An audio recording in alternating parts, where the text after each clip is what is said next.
yoon barbarree laga dhaabee sangaan badee keessan dheeduu yoon jarjaree bira baasee argaan qabdee keessan keessu jedha.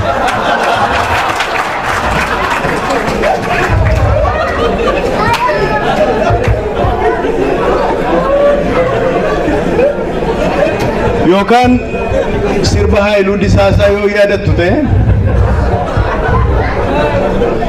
mucaa bareedduu sana dubbisanii siree faamilii irratti kuffisanii akka muuzii irraa quncisanii akka warra garii baatu irraa shubbisanii jedha.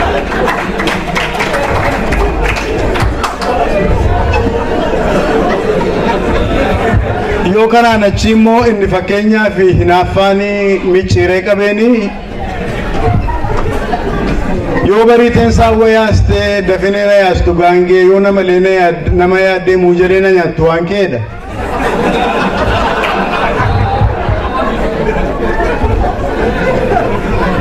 Isaan kun hundumtuu isa Salamoon dhiyeesse sanaa fi afaan Oromoo kana hundumaa horeera sani jedhe fakkeenya akka ta'uufani malee isin fuuldura dhaabbadhee ijaarsa salphaa ta'uuf miti.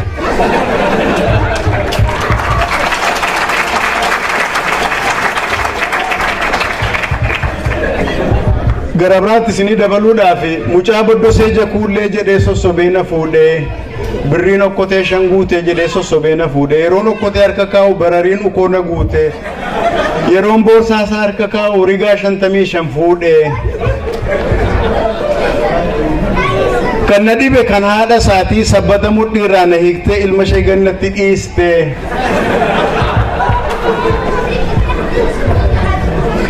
isaaf hin dubbisu. Adubbifamoo sabbata mudhii irraa na hiiktee ilma ishee gannatti dhiiste agguudduu lafatti dhiibee haduutuuf natti gannatti dhiibee ani hin duune galata waaqi wantichoo safara isaati ciiseen ilaale karaatu turee mi'aa akka baaduetti.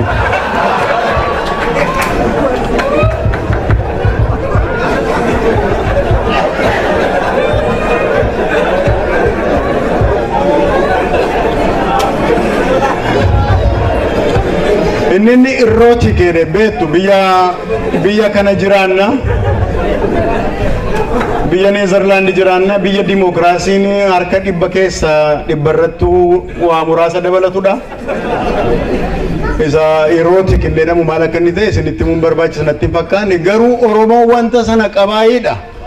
Afaan Oromoo keessa waan akkasii jiraay yoo jechuu yoo baruu barbaanne fakkeenyaaf tokko isinii kennuu nan danda'a.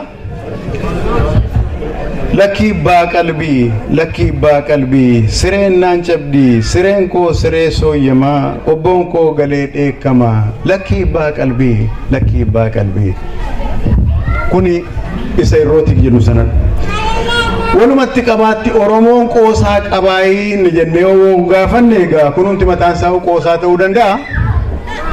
Garuu waa tokkoon isinitti hima qoosaa durii qotee bulaa biratti odeeffaman ijoollee qotee bulaati baay'een keenya gaxariitti guddanne baadiyyaatti guddanne waa baay'ee dhageenya. Inni baadiyyaatti dubbatamu isa magaalaatti dubbatamuuf badaa mi'aawta inni magaalaa keessaa immoo isa baadiyyaatiif badaayyuu mi'aawta.